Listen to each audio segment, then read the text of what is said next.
बिस्मिल्लाहिर्रहमानिर्रहीम। Welcome back viewers. तो हम अब ये प्रोजेक्ट जो है वो स्टार्ट करेंगे। इस पे जो भी काम करना है हम इस पे काम स्टार्ट करेंगे। तो सबसे पहले इस प्रोजेक्ट में हम एडमिन पैनल जो है वो बना लेते हैं। तो एडमिन पैनल से ही हम सारा कुछ मैनेज कर पाते हैं इसमें, क्योंकि जब मैं एडमिन पैनल से इसमें लॉगिन हो जाता हूँ तभी मैं इसमें कैटेगरीज ऐड कर सकता हूँ जो कि डेटाबेस में सेव रहती है, फिर कैटेगरीज में सब कैटेगरीज और उसके बाद प्रोडक्ट्स। तो ये सारा मुझे एडमिन से ही मैनेज करना है, क्योंकि एडमिन ही है जो ये चीज़ें ऐड करेगा ई कॉमर्स साइट में। मैं दिखाता हूँ आपको एडमिन पैनल में क्या क्या हमें करना है। सबसे पहले ये लॉगिन विंडो हमें बनानी है जो ये है, ठीक है। और उसके बाद लॉगिन विंडो जब ये लॉगिन करेगा तो हमें इस टाइप का कुछ डैशबोर्ड बनाना है। तो ये डैशबोर्ड में हमें फिर जो भी ऑर्डर्स आएंगे वहां से वो हमें यहाँ पे डिस्प्ले होना चाहिए। खैर वो अभी लास्ट में होगा, पहले हमें मैनेज कैटेगरीज, मैनेज सब कैटेगरीज, मैनेज प्रोडक्ट्स पे काम करना है यहाँ पे। तो यहाँ पे मैं कैटेगरीज को ऐड करूंगा, यहाँ पे सब कैटेगरीज को, यहाँ पे प्रोडक्ट्स को। उसके बाद ये मैं लॉग आउट करता हूँ और यहाँ पे हम फिर ये वाला पेज जो है वो बनाएंगे, जो कि हमारी मेन वेबसाइट है, जो कि हमारा फ्रंट ये एक तो है एडमिन पैनल, दूसरा है जो यूजर, हर कोई यूजर देख सकता है यहाँ पे कस्टमर्स के लिए जो है। तो स्टार्ट करते हैं, ठीक है, हम स्टार्ट करते हैं। मैंने यहाँ पे वेब ब्राउजर को ओपन करके रखा है। सबसे पहली चीज़ जो मुझे करनी है, मेरे पास ये वर्ड एडिटर है, ड्रीम वीवर। मैं इसी में काम करना प्रेफर करता हूँ। आप किसी में भी कर सकते हैं, note pad plus plus note pad में भी कर सकते हैं, लेकिन बेहतर है कि आप ड्रीम वीवर को जो है इंस्टॉल कर लें, ठीक है। तो मैं यहाँ पे PHP पे चला जाता हूँ ड्रीम वीवर में। तो PHP की जो ये मैंने एक फाइल बनाई है नई, तो ये मैं ऐसे ही फिलहाल रहने देता हूँ। सबसे पहला काम जो है वो मुझे प्रोजेक्ट का जो मेन फोल्डर है वो बनाना है। मैं जाता हूँ लोकल डिस्क सी में, क्योंकि मेरा जैम्प इंस्टॉल होना चाहिए, वो सी में इंस्टॉल्ड है मेरा। वो आप अगर आपको उसके बारे में नॉलेज नहीं है तो आप वो सारी चीज़ें पहले देख लें, क्योंकि प्रोजेक्ट पे आप तभी काम कर सकते हैं जब आपको PHP के बारे में पता होगा। तो PHP अगर आपको पता होगा तो आपको ये भी पता होगा कि जैम्प कैसे काम करता है और ये htdocs क्या होता है इसके अंदर। अगर आपको ये नहीं पता है तो आप ये मेहरबानी करके ये पहले देख लीजिए, मेरे सारे ट्यूटोरियल्स जो पहले से है वो देख लीजिए फिलहाल, तो आपको इस बारे में पता लगेगा। तो welcome back to the main point. यहाँ पे हम क्या करेंगे, htdocs के अंदर हम पहले से देख लेते हैं। ये जो htdocs है, यहाँ मुझे एक फ़ोल्डर क्रिएट करना है नया। जो भी मेरा प्रोजेक्ट का नाम होगा मैं उसका वो नाम रखूँगा। तो यहाँ पे ये फ़ोल्डर आ गया।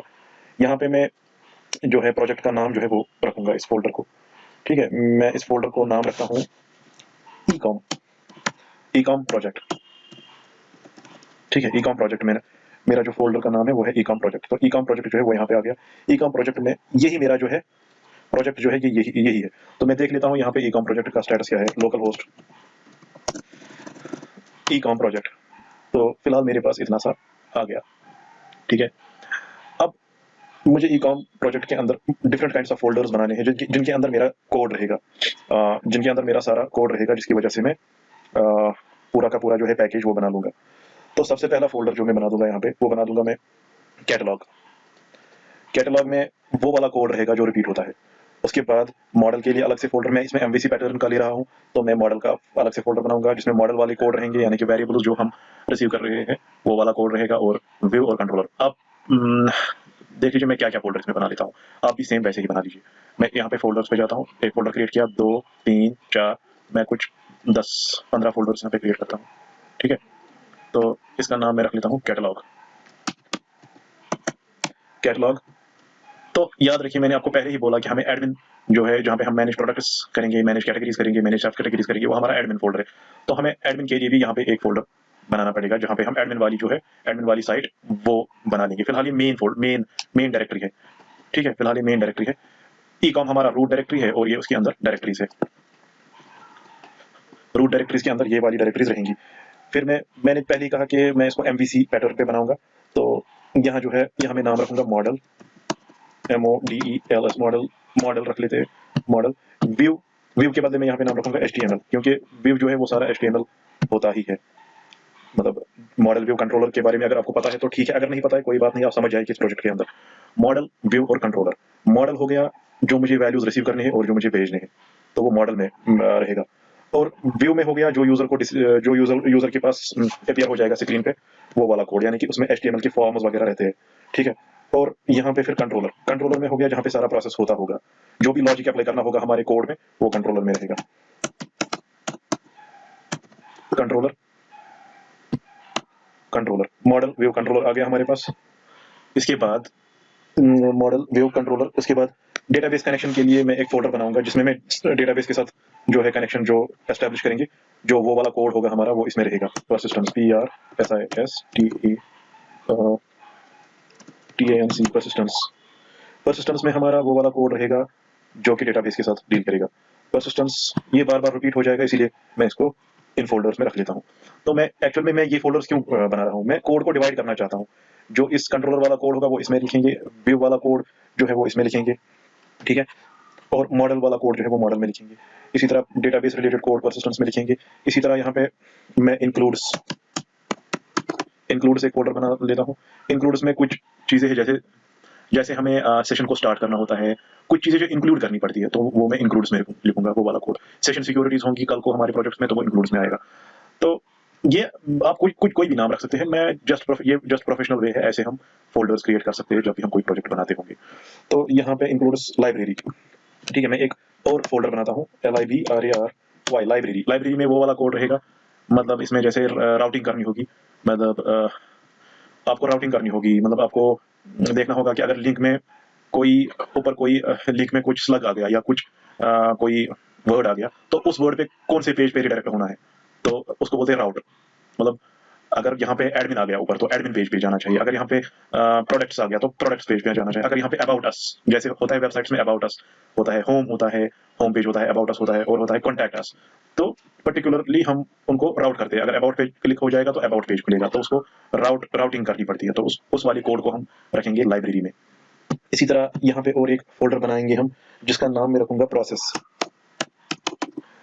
प्रोसेस में क्या हो जाएगा, कल को हम ये अभी आपको प्रोसेस के बारे में नहीं जरूरी जानना नहीं है, क्योंकि प्रोसेस हमें उस टाइम जरूरत है जिस टाइम हम इसमें जावास्क्रिप्ट ऐड करेंगे। तो हम जावास्क्रिप्ट के टाइम पे जो भी जावास्क्रिप्ट के अंदर जो भी प्रोसेसेस हो जाएंगे, मतलब जब हम मेन प्रोग्राम में कोड लिखेंगे जावास्क्रिप्ट, तो जावास्क्रिप्ट इन टर्म्स ऑफ वो एक ही वेरिएबल में सारा जो कोड का आउटपुट है वो एक वेरिएबल में स्टोर करता है। तो वो वेरिएबल जहां से वो वैल्यू लाता होगा, वो प्रोसेस फोल्डर में सारा कुछ सारा सारा मतलब उसमें जो भी फंक्शंस होंगी, जो भी लाइन ऑफ इंस्ट्रक्शंस होंगी, वो प्रोसेस वाले फोल्डर में हम सेव करेंगे। तो ये सारी चीजें आपको प्रोजेक्ट के टाइम खुद पता चलेंगी कि कौन सा फोल्डर किस लिए मैंने रखा है। फिलहाल आप इसको ऐसे ही याद रखिए। तो प्रोसेस के बाद मैं आता हूँ यहाँ पे, मैं एक फोल्डर बना लेता हूँ जिसका नाम मैं रखूंगा स्क्रिप्ट्स। स्क्रिप्ट्स में मैं jQuery जैसे डाउनलोड करूंगा ऑनलाइन, जिसकी वजह से मेरा जावा स्क्रिप्ट चलेगा। तो स्क्रिप्ट्स, ठीक है, इसमें इसमें मतलब कुछ ऐसी फाइलें रहेंगी जो हमें ऑनलाइन jQuery चलाने के लिए डाउनलोड करनी पड़ेगी। तो स्क्रिप्ट्स के बाद मैं आऊंगा यहाँ पे, और यहाँ पे आ जाएगा स्टाइल्स। स्टाइल्स में हम जो भी स्टाइलिंग करनी होगी हमें वेब पेजेस में, मतलब मेरा कहने का मतलब है कि CSS, ठीक है, कैस्केडिंग स्टाइल शीट्स, जो CSS वाला कोड होगा वो क्या है, वो स्टाइल्स में रहेगा। इमेजेस, हमारी इमेजेस जो सेव रहेंगी, मैं इमेजेस के लिए एक फोल्डर बनाऊंगा। इमेजेस तो हमारी एडमिन में भी अलग से बनेगी, और ये मेन है, फिलहाल मेन में भी अलग से बनेगी। जो भी प्रोडक्ट्स की इमेजेस होंगी, जो भी इमेजेस मेरी, जैसे लोगो भी एक इमेज है, वो भी यूज हो जाएगा, या मेरी फ्रंट स्क्रीन पे जो स्लाइडिंग इमेजेस है वो भी इसी फोल्डर में सेव रहेंगी। इमेजेस के बाद मैं इसमें एक और फोल्डर ऐड करूंगा, फॉन्ट्स में कौन से वाले, इसमें क्या रहेगा, फॉन्ट्स में हम कुछ फाइलें रखेंगे, जैसे फॉन्ट ऑसम है, फॉन्ट ऑसम को हम यूज करेंगे यहाँ पे। तो फॉन्ट ऑसम एक ऐसा टूल है जिसकी वजह से आपने अगर वेबसाइट में देखा होगा, अगर मैं यहाँ पे फेसबुक पे, अगर मैं यहाँ पे कोई वेबसाइट खोलता हूँ, ये देख लीजिए आप, ये एप्स ऊपर लिखा है, एप्स की लेफ्ट साइड में ये कुछ सिंबल लगी हुई है, ये चीजें हमें फॉन्ट ऑसम की वजह से मिलेगी। या फेसबुक में आपने देखा होगा, मैं यहाँ पे फेसबुक लिखूंगा, facebook.com। तो 1 सेकंड, मेरा फेसबुक लॉगिन होगा, मैं उसको पहले, मैं यहाँ पे एक काम करता हूँ, मैं फेसबुक नहीं लेता हूँ, मैं एक साइट लेता हूँ। सपोज मैंने एक साइट देखी है, CORE, कोरफेस टेक्नोलॉजीज। तो हम अगर इस साइट को ओपन करते हैं, तो आप देख लीजिए यहाँ पे ये वाली चीजें, ये जो ऊपर है फेसबुक पे, जब हम क्लिक करेंगे तो ये फेसबुक पे जाता है। ऐसे ही ये वाली जो, मतलब ये थोड़ी बहुत ये इमेजेस जो आ रही है इनकी, ये फॉन्ट्स, ये हमें फॉन्ट ऑसम की वजह से मिलेगा, ठीक है। तो कहाँ पहुंचे थे हम, ठीक है, फॉन्ट्स। तो फॉन्ट्स को फॉन्ट ये वाली चीजें जो है, फॉन्ट ऑसम की चीजें जो है, जो यहाँ पे हमें मिलती है, ये फॉन्ट ऑसम, ये हमें इसके लिए हमें एक फाइल डाउनलोड करनी पड़ती है। तो वो फाइल हमारी फॉन्ट्स फोल्डर में यहाँ पे सेव रहेगी। इस फॉन्ट्स फोल्डर में, उस फाइल को हम कहते हैं फॉन्ट ऑसम। उसी की प्रॉपर्टीज को यूज करके हम ये इमेजेस वहां पे ला सकते हैं फिर। तो फॉन्ट्स हो गया। तो यहाँ पे और एक फोल्डर बनेगा अपलोड्स, UPLOADS, अपलोड्स। अपलोड्स में क्या रहेगा, आपके अपलोड्स में रहेंगी जब हम कोई फोटो जब एडमिन कोई फोटो इसमें अपलोड करेगा, ठीक है, तो जब एडमिन या यूजर कोई फोटो अपलोड करेगा इसमें, तो वो अपलोड जब हो जाएगा तो उसको किसी जगह सेव करना है, किसी फोल्डर में, तो वो इस अपलोड्स फोल्डर में सेव रहेगा। यहाँ पे जो भी आपकी प्रोडक्ट्स अपलोड हो जाएंगी उनकी पिक्स यहाँ पे सेव रहेंगी, अपलोड्स फोल्डर, ठीक है। ये काफी इंपॉर्टेंट फोल्डर है। और हम यहाँ पे एक फोल्डर एक बनाएंगे जो कि हम एडमिन के लिए बनाएंगे, तो उसका नाम मैं रखूंगा एडमिन, जिसमें एडमिन वाला जो भी हमें एडमिन के रिलेटेड लिखना होगा। ये एक्चुअली में दो साइट्स बनती है, एडमिन और यूजर साइट। एडमिन में एडमिन कोई भी काम कर सकता है और वो यूजर पे रिफ्लेक्ट हो जाएगी, ठीक है। एडमिन प्रोडक्ट्स ऐड कर सकता है और यूजर उसको देख सकता है। ये अलग अलग बनेंगी लेकिन ये आपस में डिपेंड, ये आपस में इनकी रिलेशन है। एडमिन जो भी चीजें यहाँ पे एडमिन को राइट्स है इसमें चेंजेस करने की, तो एडमिन में ही सारा जो हो जाएगा। दैट मींस एडमिन एक अलग से एक साइट बन जाएगी जिसकी रिलेशन रहेगी इस वाली साइट के साथ। फिलहाल इतना ही इसमें फोल्डर इतने ही क्रिएट करने पड़ेंगे।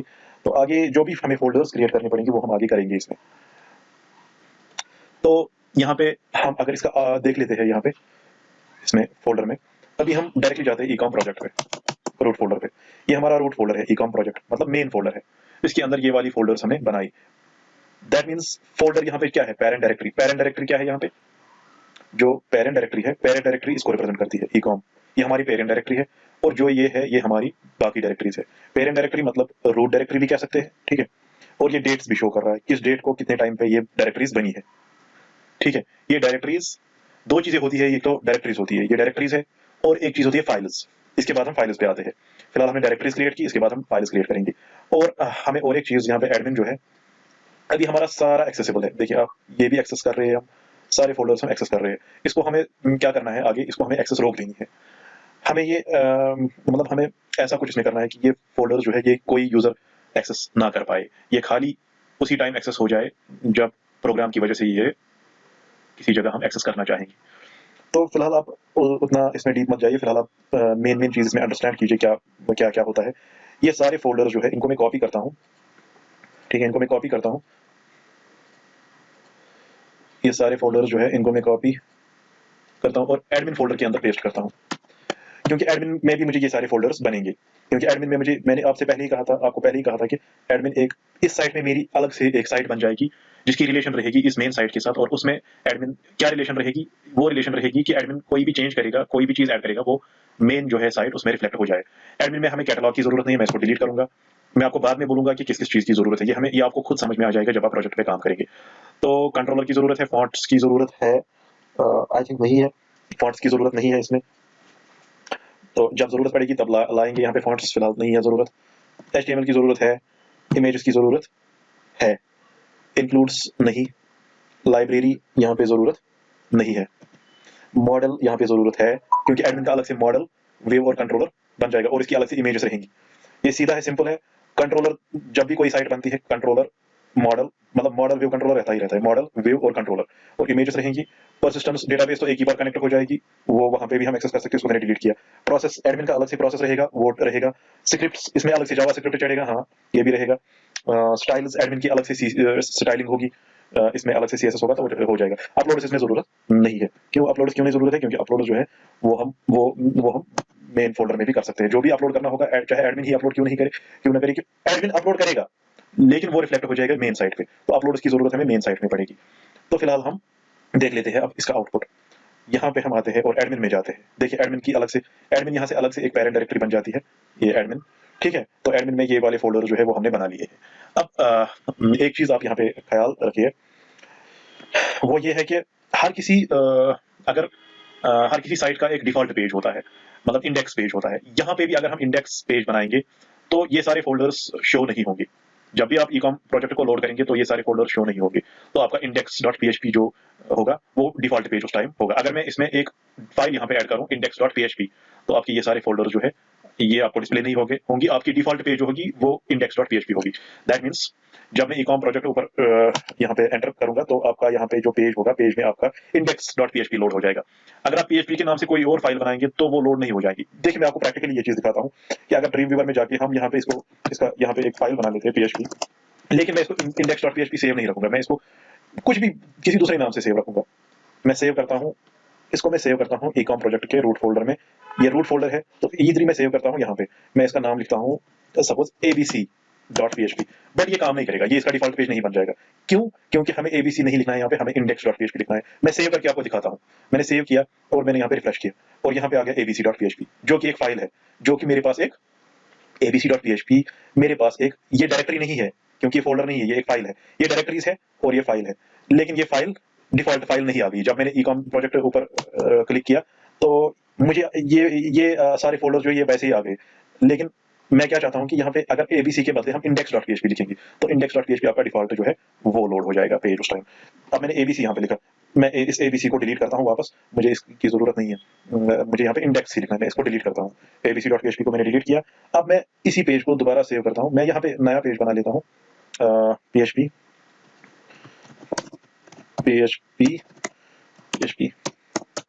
ये फाइंड करता, ये चेक कर लेता है कि यहाँ पे कोई पेज, यहाँ पे कोई फाइल तो नहीं है इंडेक्स के नाम से, index.php के नाम से। ठीक है, अगर है तो वही बाय डिफॉल्ट लोड हो जाएगी और ये फोल्डर्स बाय डिफॉल्ट लोड नहीं हो जाएंगे। मैं index.php लिखता हूँ यहाँ पे, मैंने इसको index.php सेव रखा और अब मैं यहाँ पे आता हूँ। अब मैं इसको रिफ्रेश करता हूँ। देखिए, अब मैंने ecom प्रोजेक्ट रिफ्रेश किया तो यहाँ पे क्या हो गया, index.php लोड हो गई। जो सारी कोडिंग होती है वो इसी पेज पे होती है। हम उसको हम कोड को डिस्ट्रीब्यूट करते हैं इन फाइल्स, इन फोल्डर्स में, लेकिन वो सारा जो है वो इसी पे फिर ये एक ही फाइल बन जाती है लास्ट में, जो कि index.php पे होती है। तो मैं ये सारी यहाँ पे ही इंक्लूड होती है। मैं सपोज यहाँ पे एक सिंपल सा मैसेज लिखता हूँ, echo hello from index page. मैंने एक सिंपल सी मैसेज लिखी, हेलो फ्रॉम इंडेक्स पेज। मैं आपको दिखाऊंगा कि ये इंडेक्स पेज ही है या और कोई पेज है।